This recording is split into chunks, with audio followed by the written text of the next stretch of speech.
Bonjour les lions et bienvenue sur votre escale Astro Tarot, guidance de vos énergies pour la lunaison du 11 février au 13 mars 2021.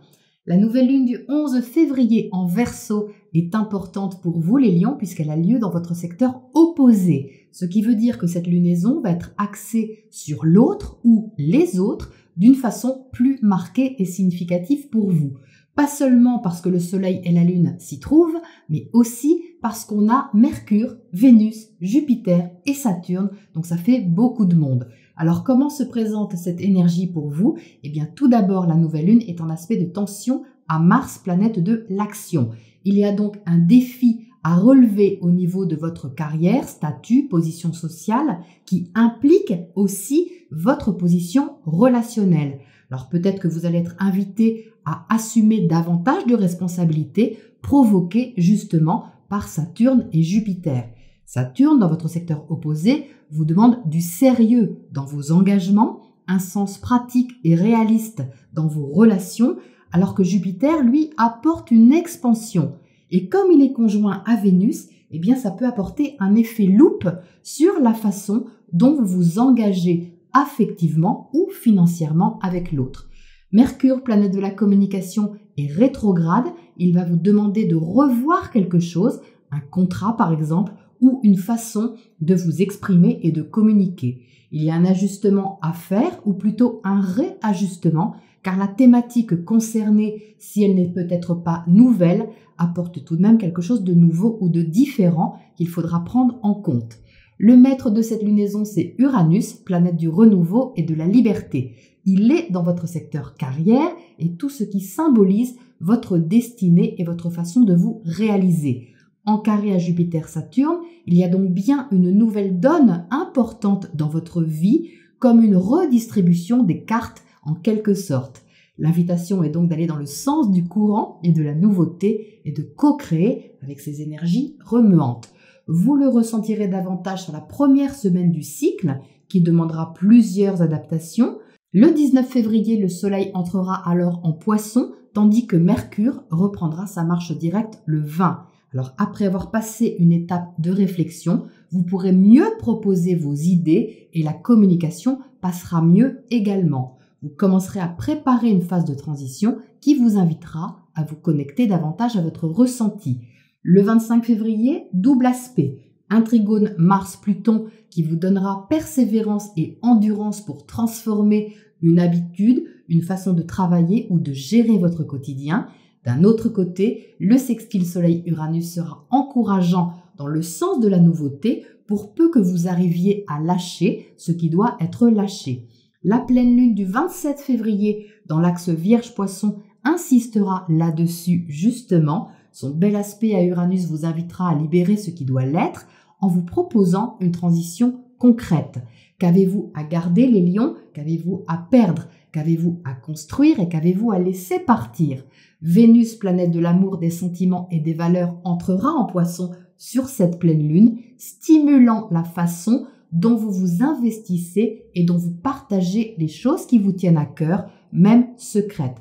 Alors ça peut être aussi un questionnement intérieur, bien sûr, mais une fois que vous aurez pris conscience de ce qu'il y a à libérer, l'exercice arrivera, si on peut dire, en y ajoutant une énergie sentimentale ou financière autour du 3 mars.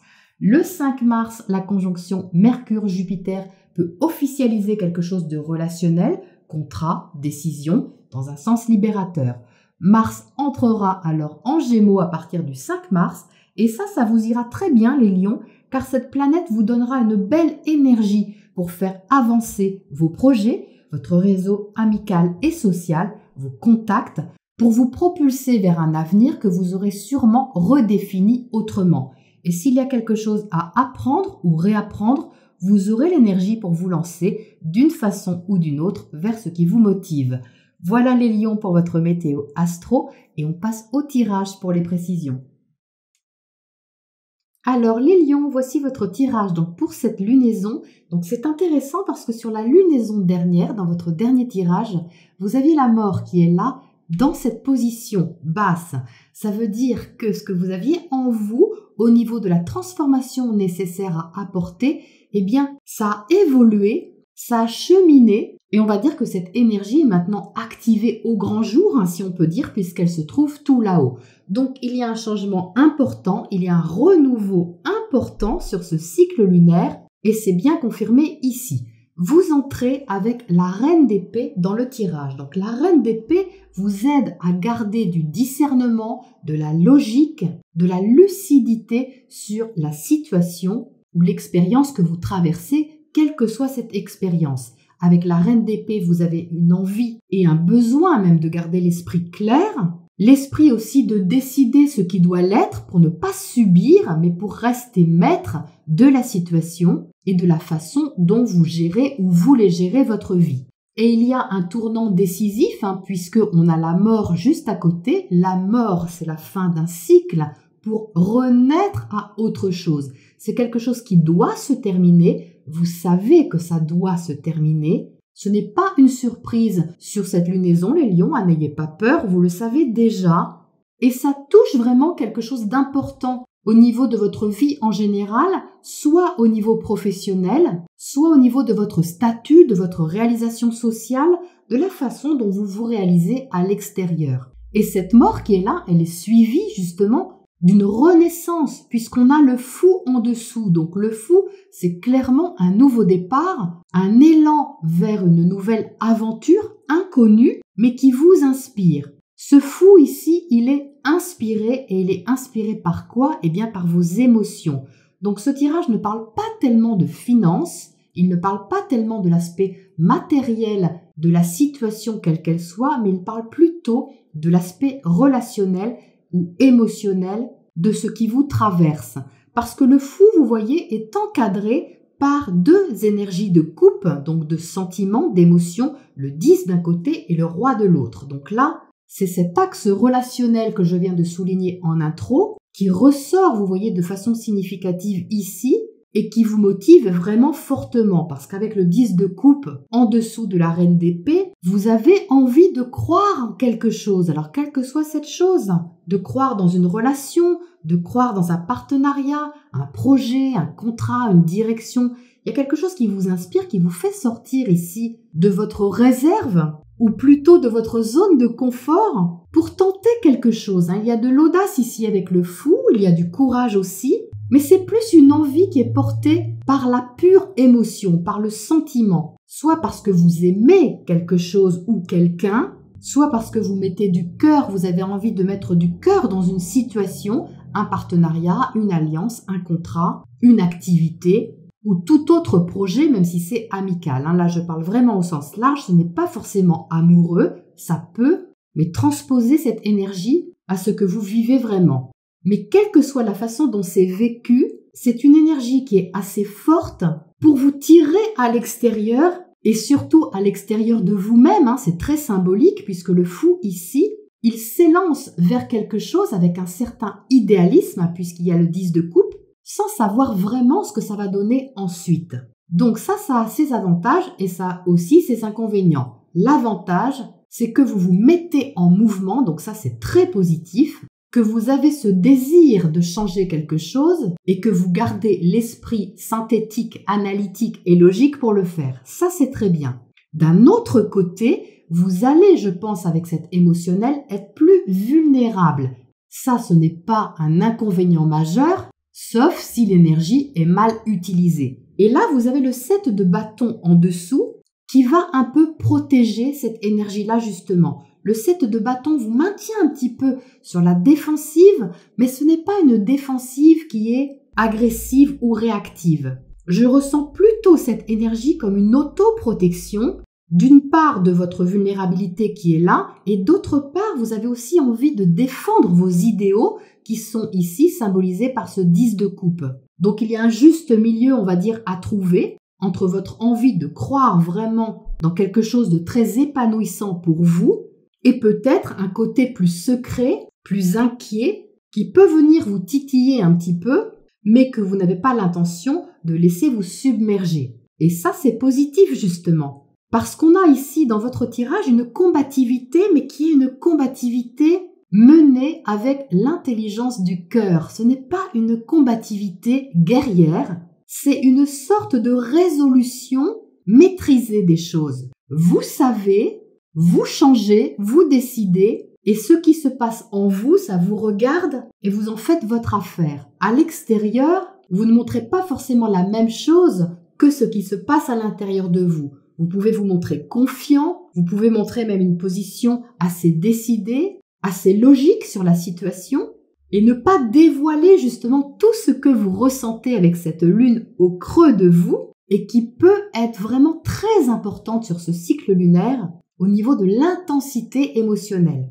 Et ça, c'est une énergie, les lions, que vous allez apprivoiser. C'est confirmé par plusieurs cartes ici, déjà parce que le fou, il commence, donc comme il commence quelque chose, il découvre au fur et à mesure de son chemin, de son expérimentation.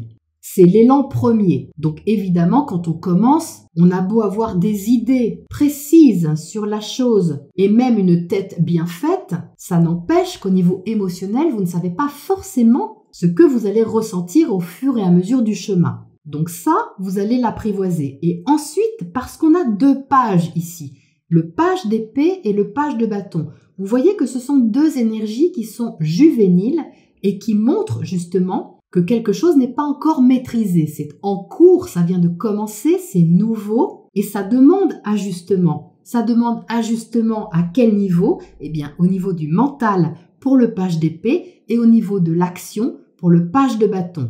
Donc, c'est comme si vous appreniez quelque chose ou réappreniez peut-être, c'est peut-être une renaissance, apprendre à vous ouvrir tout simplement envers un relationnel qui est différent ou nouveau et apprendre aussi à agir en conséquence, à diriger votre énergie dans le sens du changement, de la transformation.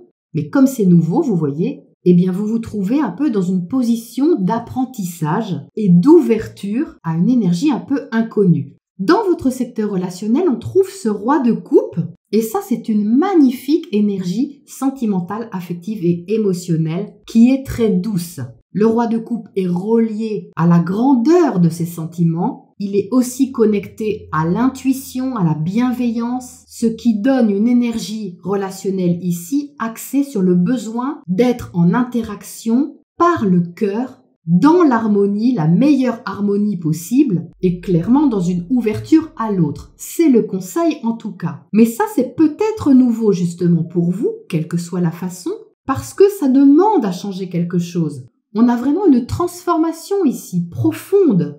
Comme je le disais en intro, c'est comme s'il y avait une redistribution des cartes. C'est un peu ça. Ça peut venir d'un élément extérieur dans certains cas qui change la donne.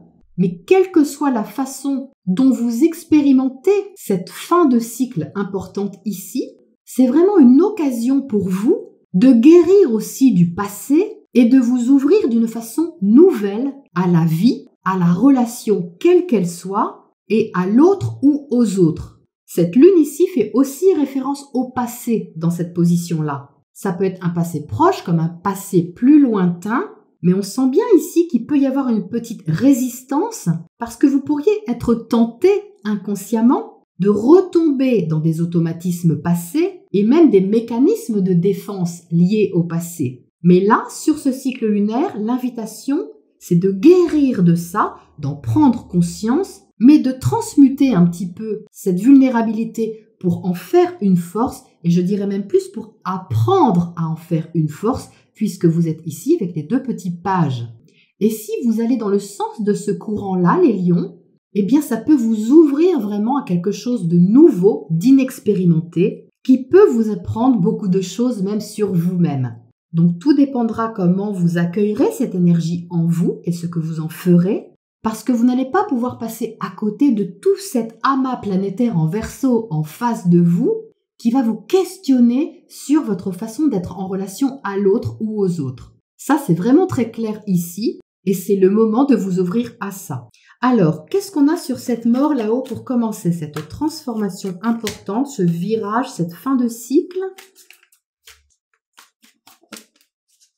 On a le 8 de bâton, donc ça j'aime bien parce que ça fait suite au 7 qui est là et ça montre une évolution. Vous avez l'occasion justement de faire évoluer votre système de défense, on va dire, et d'entrer dans quelque chose de beaucoup plus ouvert avec le 8 de bâton, de plus communicant aussi, tout en étant passionné, parce que les bâtons c'est du feu. C'est donc votre énergie naturelle, les lions. Donc vous allez avoir l'occasion ici de révéler ça, mais de révéler ce côté de vous d'une façon vraiment positive. Il y a vraiment une invitation à s'ouvrir ici.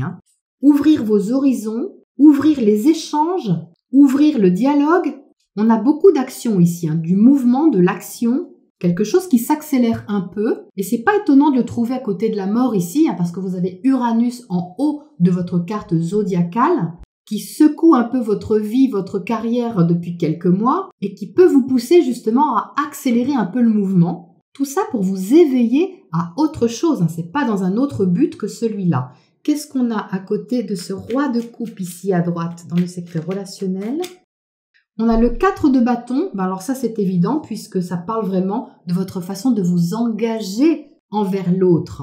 Le 4 de bâton, vous voyez, c'est constructif et c'est stabilisant. Et vous pouvez avoir envie de vous engager comme ça dans une direction, un partenariat, un contrat, une alliance, une union. Mais avant tout, il y a à mon avis des choses à éclaircir, déjà parce qu'on a la lune ici en bas, et parce que ces deux petits pages ont besoin de prendre de l'élan, des forces, de la confiance pour pouvoir être au même niveau que ce que le roi de coupe propose ici. Qu'est-ce qu'on a justement sur cette lune ici en bas entre la lune et le page d'épée? On a quoi? On a le roi d'épée. Alors ça, c'est parfait parce que le roi d'épée, vous voyez, c'est l'époux de cette reine d'épée qui est là-haut et qui va apporter justement au fil de la lunaison plus de discernement et d'éclaircissement sur ce qui était peut-être caché ou pas vraiment éclairci au départ. Alors c'est pas forcément volontaire, ça peut être même vous qui vous cachiez quelque chose ou qui ne vouliez pas voir quelque chose en vous. Et on a ici quelque chose qui devient beaucoup plus conscient, lucide, pour pouvoir faire évoluer la situation dans le bon sens. Donc ça, c'est parfait d'avoir le roi d'épée ici. Qu'est-ce qu'on a comme oracle conseil pour terminer là-dessus, les lions? Alors, on a One Ring Circus. Donc ça, c'est un peu un tour de piste. C'est un peu la piste de cirque, si vous voulez, mais qui parle de garder votre indépendance, vos talents, votre potentiel dans votre rencontre à l'autre. C'est-à-dire qu'ici, quelle que soit la façon dont vous vous engagez avec quelqu'un ou envers quelqu'un, il est important de ne pas trop idéaliser tout en conservant la lucidité sur vos propres idéaux. Et justement, ce couple de roi et reine d'épée va vous aider à ça, à ne pas vous laisser trop attendrir pour pouvoir justement garder votre autonomie. Alors évidemment, il n'y a rien de mal à se laisser attendrir, sauf quand vous y perdez votre identité. C'est-à-dire quand vous idéalisez trop la personne ou la situation, que vous y laissez votre pouvoir parce que vous êtes dans une sorte de rêve, ici symbolisé avec la lune. Mais je suis plutôt confiante justement avec ce couple de roi et reine et cette carte ici qui vous invite vraiment clairement à vous faire confiance. Confiance dans qui vous êtes, dans ce que vous pouvez apporter à l'autre, dans ce que l'autre peut vous apporter, et ça dans un libre échange fluide. Comme ça, vous n'êtes pas dans un déséquilibre relationnel, mais bien dans quelque chose de constructif qui apporte quelque chose d'épanouissant pour les deux parties, même si ça passe par un apprentissage de l'autre ou de la relation. En bref, les lions, c'est comme si votre position sur ce cycle lunaire devait s'intégrer dans une relation, et ce, d'une façon que vous n'avez pas encore expérimentée et qui vous demande pour ça de vous libérer du passé et d'ouvrir votre cœur, vos émotions d'une nouvelle manière. Voilà les lions pour ce cycle lunaire et je vous retrouve très bientôt pour la prochaine escale.